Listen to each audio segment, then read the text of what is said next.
ಇವತ್ತು ಅಹಮದಾಬಾದಲ್ಲಿ ಆಗಿರತಕ್ಕಂತಹ ವಿಮಾನ ಪತನ ದುರ್ಘಟನೆಗೆ ಸಂಬಂಧಪಟ್ಟಂತೆ ಸಾಕಷ್ಟು ಅಪ್ಡೇಟ್ಸ್ ಜೊತೆಗೆ ನಾವಿಲ್ಲಿ ನಿಂತಿದ್ದೀವಿ. ಎಲ್ಲಕ್ಕೆ ಎಲ್ಲ 242 ಪ್ರಯಾಣಿಕರು ಈ ನತದೃಷ್ಟ ವಿಮಾನದಲ್ಲಿ ಲಂಡನ್ಗೆ ಹಾರ್ತಾ ಇದ್ದರು. ವಿಮಾನ ದೆಹಲಿಯಿಂದ ಅಹಮದಾಬಾದ್ಗೆ ಬಂದು ಅಲ್ಲಿಂದ ಇಳಿದು ಅಲ್ಲಿ ಫ್ಯೂಲ್ ಎಲ್ಲ ರೆಡಿ ಮಾಡಿಕೊಂಡು ಆ ನಂತರದಲ್ಲಿ ಲಂಡನ್ ಕಡೆಗೆ ಪ್ರಯಾಣ ಬೆಳೆಸಿದ್ದು. ಸುಮಾರು 8 ಗಂಟೆಗಳ ದಾರಿ ಅಂತ ನಾನು ಭಾವಿಸಿದ್ದೀನಿ. 8-8.5 ಗಂಟೆಗಳ ದಾರಿ ಲಂಡನ್. 8.5 ಗಂಟೆಗಳು ಪ್ರಯಾಣಿಸಿದ್ದಿದ್ದರೆ ಎಲ್ಲರೂ ಕೂಡ ಲಂಡನ್ನಲ್ಲಿ ಇಳಿತಾ ಇದ್ದರು. ಲಂಡನ್ನಲ್ಲಿ ಇಳಿಲಿಲ್ಲ ಅವರು. ಯಾಕಂದರೆ ವಿಮಾನ ನಿಲ್ದಾಣದಿಂದ ಟೇಕ್ ಆಫ್ ಆದಂಥ ಒಂದು ವಿಮಾನದ ಆಯಸ್ಸು ಅಲ್ಲಿಂದ ಇದ್ದದ್ದು ಬರೀ 2 ನಿಮಿಷಗಳು ಮಾತ್ರ. ಅರೌಂಡ್ 1 ಗಂಟೆ 48 ನಿಮಿಷ, 1:15 ಅಂತ ಭಾವಿಸ್ಕೊಳ್ಳಿ. ಆ ಸಮಯದಲ್ಲಿ ಈ ನತದೃಷ್ಟ ವಿಮಾನ ಅಹಮದಾಬಾದ್ ಏರ್ಪೋರ್ಟಿಂದ ಟೇಕ್ ಆಫ್ಗೆ ಅಂತ ಹೋಗುತ್ತೆ. ಇನ್ನೊಂದು 600ರಿಂದ 625 ಅಡಿಗಳಷ್ಟು ಮೇಲಕ್ಕೆ ಹಾರಿತಷ್ಟೇ. ಅದಕ್ಕೆ ಇನ್ನೂ ಮೇಲಕ್ಕೆ ಹಾರುವಂತಹ ತಾಕತ್ತು ಕಳ್ಕೊಳ್ತು. ಇದ್ದಕ್ಕಿದ್ದಂತೆ ವಿಮಾನ ಬಿದ್ದು ಹೋಯಿತು. ದುರಂತಕ್ಕೆ ಎಲ್ಲಿ ಬಿತ್ತು ಅಂತ ಹೇಳಿದ್ರೆ, ಅದೃಷ್ಟವಶಾತಲ್ಲ, ದುರಂತಕ್ಕೆ ಇನ್ನೂ ಒಂದು ದುರಂತಕ್ಕೆ ಎಲ್ಲಿ ಬಿದ್ದಿದೆ ಅದು ಅಂತ ಹೇಳಿದ್ರೆ ಅಲ್ಲೇ ಇದ್ದಂಥ ಮೆಡಿಕಲ್ ಹಾಸ್ಟೆಲ್ ಮೇಲೆ. ಮೆಡಿಕಲ್ ಹಾಸ್ಟೆಲ್ನಲ್ಲಿ ಆ ಸಮಯ ಅಲ್ಲದೆ ಬೇರೆ ಟೈಮ್ ಆಗಿದ್ದಿದ್ರೆ ಅಲ್ಲಿ ವಿದ್ಯಾರ್ಥಿಗಳು ಅಷ್ಟೊಂದು ಜನ ಇರ್ತಾ ಇರಲಿಲ್ಲ, ಅಷ್ಟೊಂದು ಜನ ಸ್ಟೂಡೆಂಟ್ಸ್ ಕೂಡ ಅಲ್ಲಿ ಇರ್ತಾ ಇರಲಿಲ್ಲ.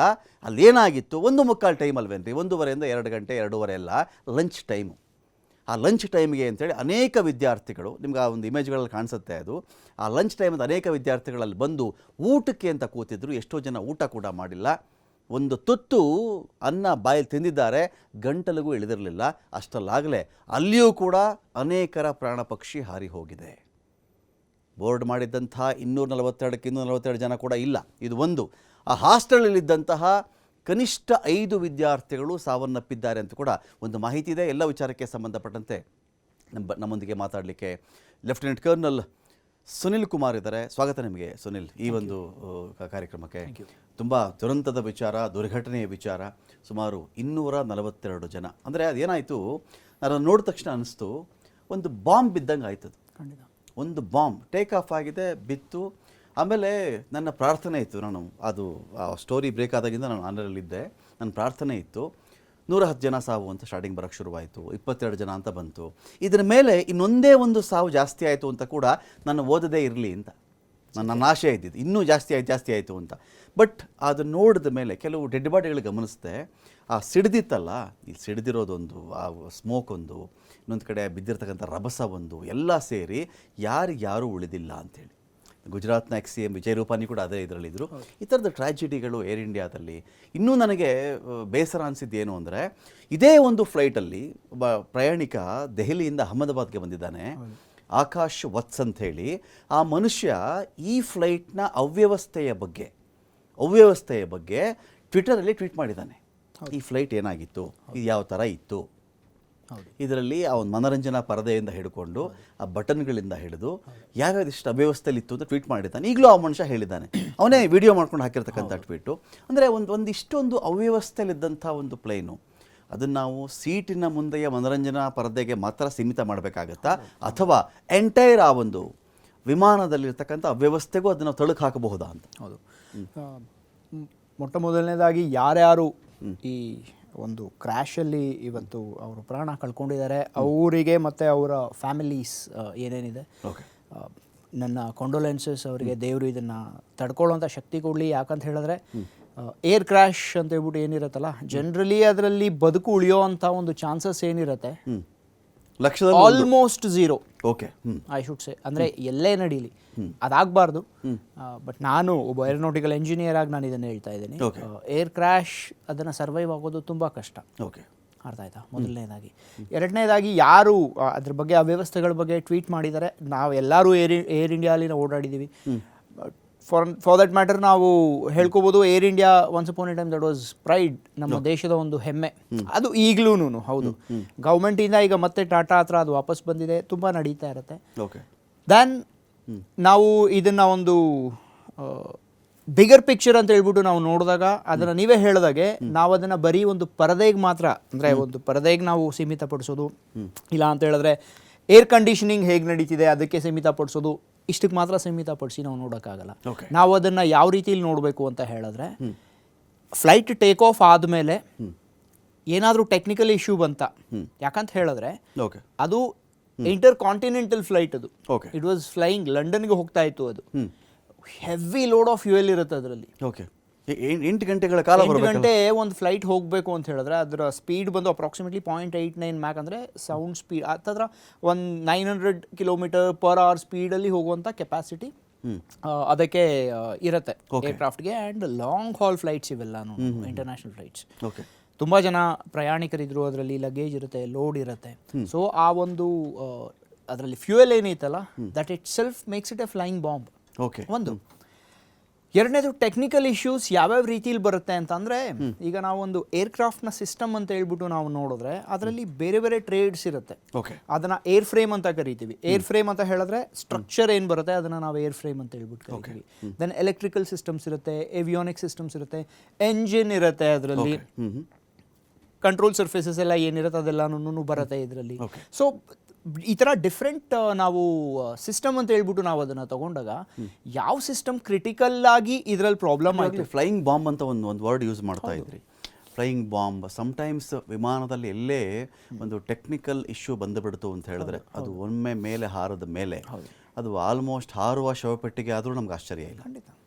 ಫ್ಲೈಯಿಂಗ್ ಬಾಂಬ್ ಅಂತ ಹೇಳಿದ್ರಿ, ಅದು ಹಾರುವ ಶವಪೆಟ್ಟಿಗೆ ಆದರೂ ಕೂಡ ಆಶ್ಚರ್ಯ ಇಲ್ಲ. ಕೆಲವೊಮ್ಮೆ ಒಂದು ಸೀರೀಸ್ ಆಫ್ ವಿಮಾನ ಅವಘಡಗಳಾದಾಗ ಮಿಗ್ ವಿಚಾರಗಳಿಗೆ ಸಂಬಂಧಪಟ್ಟ ಇದು ಬಿಗ್ ವಿಮಾನ ಅಲ್ಲ, ಹಾರುವ ಶವಪೆಟ್ಟಿಗೆ ಅಂತ ಇದೇ ಭಾರತದಲ್ಲೇ ಕರೆಯಲಾಗಿದೆ. ಇಲ್ಲಿ ನೋಡಿ, ಒಂದು 800 ಅಡಿ ಅಥವಾ 850 ಅಡಿ ಮೇಲೆ ಅಕಸ್ಮಾತ್ ಹಾರಿದ್ದಿದ್ರೆ ಸ್ವಲ್ಪ ಟೆಕ್ನಿಕಲ್ ಇಶ್ಯೂಸ್ ಇದ್ದಿದ್ರು ಆ ವಿಮಾನ ಒಂದೊಂದು ಒಳ್ಳೆ ಲ್ಯಾಂಡಿಂಗ್ಗೆ ಅಥವಾ ಅದು ವಾಪಸ್ ಬರಲಿಕ್ಕೂ ಒಂದು ಅವಕಾಶ ಇರ್ತಾ ಇತ್ತು ಅಂತ ಹೇಳಿ. ಇದೇನಾಗುತ್ತೆ, ನಮಗೆ ಆ ಗುರುತ್ವಾಕರ್ಷಣ ಬಲವನ್ನು ದಾಟ್ಕೊಂಡು ಹೋಗೋ ಹಂತದಲ್ಲೇ ಎಷ್ಟು ಅಡಿ ಅದಕ್ಕೆ ಒಂದು ಬಿಗಿನಿಂಗ್ ಪಿಚ್ ಅಂತ ಸಿಗಬೇಕಾಗಿತ್ತು, ಅದೇ ಸಿಗದೆ ಸ್ಟೋನ್ ಥರ ಬಿದ್ದು ಹೋಯ್ತಿದ್ದು ಅಂತ. ಅದು ಆಲ್ಮೋಸ್ಟ್ ಸ್ಟೋನ್ ಥರನೇ. ಟ್ರೂ. ಅದು ಅಂದರೆ 625 ಫೀಟ್ ಅಂತ ಹೇಳ್ಬಿಟ್ಟು ಏನು ಕರೀತಾ ಇದೀವಿ, 625 ಅಡಿ ಅಂತ ನಾವೇನು ಕರಿತಿದ್ದೀವಿ, ಅದು ಏರ್ಕ್ರಾಫ್ಟ್ ಇದ್ದಿದ್ದು. ಓವರ್ ಆಲ್ಟಿಟ್ಯೂಡ್ ನಾವು ಅದನ್ನು ಡೆನ್ಸಿಟಿ ಆಲ್ಟಿಟ್ಯೂಡ್ ಅಂತ ಹೇಳ್ಬಿಟ್ಟು ನಾವು ಅದನ್ನು ನೋಡಿದ್ರೆ ಇದು ಸ್ವಲ್ಪ ಏರೋನಾಟಿಕಲ್ ಟೆಕ್ನಿಕಲ್ ಟರ್ಮ್ಸ್ ಇವೆಲ್ಲನೂ. ಸೊ ಡೆನ್ಸಿಟಿ ಆಲ್ಟಿಟ್ಯೂಡ್ ಅಂತ ಹೇಳ್ಬಿಟ್ಟು ನಾವು ನೋಡಿದ್ರೆ ಅದು ಬಂದು 825. ಯಾಕಂದರೆ ಅಹಮದಾಬಾದ್ ಬಂದು 200 ಫೀಟ್ ಅಬೋವ್ ಮೀನ್ ಸಿ ಲೆವೆಲ್ ಇದೆ. ಓಕೆ. ಸೊ ಅದು ಒಟ್ಟು 825 ಫೀಟ್ ಅಂತ ಹೇಳ್ಬಿಟ್ಟು ನಾವು ಅದನ್ನು ಕನ್ಸಿಡರ್ ಮಾಡೋದು. That's a different matter. ಅದರಲ್ಲಿ ಇದ್ದಿದ್ದ ಫ್ಯೂಯಲ್ ಇತ್ತಲ್ಲ, ಆ ಫ್ಯೂಯಲ್ ಹ್ಯೂಜ್ ಅಮೌಂಟ್ ಒಂದು. ಎರಡನೇದು, ಅದು ಒಂದ್ಸಲ ಟೇಕ್ ಆಫ್ ಆದಮೇಲೆ ಏರ್ಕ್ರಾಫ್ಟ್ ಏನಿತ್ತು, ಇನ್ನೊಂದು ಆಂಗಲ್ ನಾವೇನು ನೋಡಬೇಕು ಅಂತ ಕೆಲವೊಮ್ಮೆ ಆಕಾಶದಲ್ಲಿ ದುರಂತಗಳು ಅಂದ್ರೆ ಟೆಕ್ನಿಕಲ್ ಇಶ್ಯೂಸ್ ಬಂದಾಗ ಆ ಫ್ಯೂಯಲ್ ನ ಅಲ್ಲಿಂದಾನೇ ಆಚೆ ಬಿಡ್ತಾರೆ, ಡಂಪ್ ಮಾಡ್ಬಿಡ್ತಾರೆ ಅಂತ. ಬಟ್ ಅದನ್ನ ಬಿಟ್ಟು ನಾನು ಟೆಕ್ನಿಕಲಿ ಬರಬೇಕು ಅಂತ ಹೇಳಿದ್ರೆ ಈಗ ಇನ್ನೊಂದು ಆಂಗಲ್ ನಾನು ಹೇಳ್ತೀನಿ. Was there a bird hit? Okay. ಎಂಜಿನ್ಗೆ ಬರ್ಡ್ ಹಿಟ್ ಆಯ್ತಾ? ಓಕೆ. ಏರ್ಕ್ರಾಫ್ಟಲ್ಲಿ ಏನು ಪ್ರಾಬ್ಲಮ್ ಇಲ್ದಿರಾ, ಯಾಕಂದರೆ ಅದು ಆಲ್ರೆಡಿ ಫ್ಲೈ ಮಾಡ್ಕೊಂಬಂತು. ಇಂಟರ್ನಲಿ ಏನು ಇಶ್ಯೂಸ್ ಇತ್ತು that's a different matter. But ಡೆಲ್ಲಿಯಿಂದ ಅದು ಲ್ಯಾಂಡ್ ಆಯಿತು ಅಹಮದಾಬಾದಲ್ಲಿ ಸೇಫಾಗಿ, ಪ್ರಾಬ್ಲಮ್ ಇಲ್ದಿರ ಲ್ಯಾಂಡ್ ಆಗಿತ್ತು. ಬಟ್ ಲ್ಯಾಂಡ್ ಆದಮೇಲೆ ನೆಕ್ಸ್ಟ್ ಟೇಕ್ ಆಫ್ ಯಾವಾಗ ಆಯಿತು, ಅಫ್ಕೋರ್ಸ್ ಅದು ಪ್ರಾಪರ್ಲಿ ಎಲ್ಲ ಚೆಕ್ಸೂ ನಡೆದಿರುತ್ತೆ. ಬಿಕಾಸ್ ಈಚ್ ಚೆಕ್ ಏನು ನಡೆಯುತ್ತಲ್ಲ that is based on manuals. ಅದಕ್ಕೆ ಪ್ರಾಪರ್ ಮ್ಯಾನ್ಯುಯಲ್ಸ್ ಇರುತ್ತೆ. ಅದು ನಾವು DI ಅಂತ ಹೇಳ್ಬಿಟ್ಟು ಕರಿತೀವಿ, ಡೈಲಿ ಇನ್ಸ್ಪೆಕ್ಷನ್ಸ್ ಅಂತ ಹೇಳ್ಬಿಟ್ಟು ನಾವು ಅದನ್ನು ಕರಿತೀವಿ. ಪ್ರೀ ಫ್ಲೈಟ್ ಚೆಕ್ಸ್ ಏನಿರುತ್ತೆ ಅದನ್ನೆಲ್ಲನೂ ಮಾಡಿರ್ತಾರೆ. ಅದರಲ್ಲಿ ಏನಾದರೂ ಪ್ರಾಬ್ಲಮ್ ಇದೆ ಅಂತ ಹೇಳಿದ್ರೆ ಜನರಲಿ ಅದು ಗೊತ್ತಾಗ್ಬಿಡುತ್ತೆ ಅದರಲ್ಲೇನೆ. ಬಟ್ ಈ ಆಂಗಲ್ ಒಂದು ಬರ್ಡ್ ಹಿಟ್ ಆಯ್ತಾ ಅನ್ನೋದು ಒಂದು. ನೆಕ್ಸ್ಟ್ ಫರ್ದರ್ ಇನ್ನೇನು ಅಂತ ಹೇಳಿದ್ರೆ ರೆಗ್ಯುಲರ್ ಸಾಫ್ಟ್ವೇರ್ ಅಪ್ಗ್ರೇಡೇಷನ್ಸ್ ನಡೀತಾ ಇರುತ್ತೆ.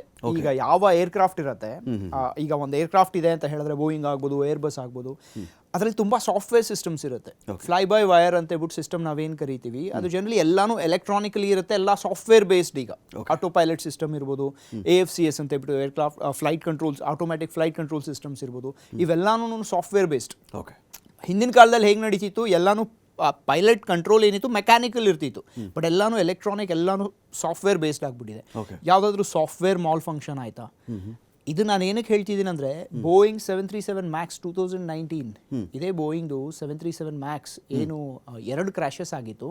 For 20 months federal aviation agency Boeing 737 MAX ground ಮಾಡಿತ್ತು. ತುಂಬ ಲಾಸ್ ಆಯಿತು ಬೋಯಿಂಗ್. ಅವಾಗ 2 ಕ್ರ್ಯಾಶ್ ಆಗಿತ್ತು. ಒಂದು ಇಥಿಯೋಪಿಯಾಲ್ ಆಗಿತ್ತು, ಇನ್ನೊಂದು ಸಮ್ ಆಫ್ ದ ಪ್ಲೇಸ್ ನನಗೆ ಹೆಸರು ಮಲೇಷ್ಯಾನೋ ಇಂಡೋನೇಷ್ಯಾಲೋ ಆಗಿತ್ತು. 2 ಕ್ರ್ಯಾಶ್ ಆಗಿತ್ತು, ಸೇಮ್ ಏರ್ಕ್ರಾಫ್ಟ್.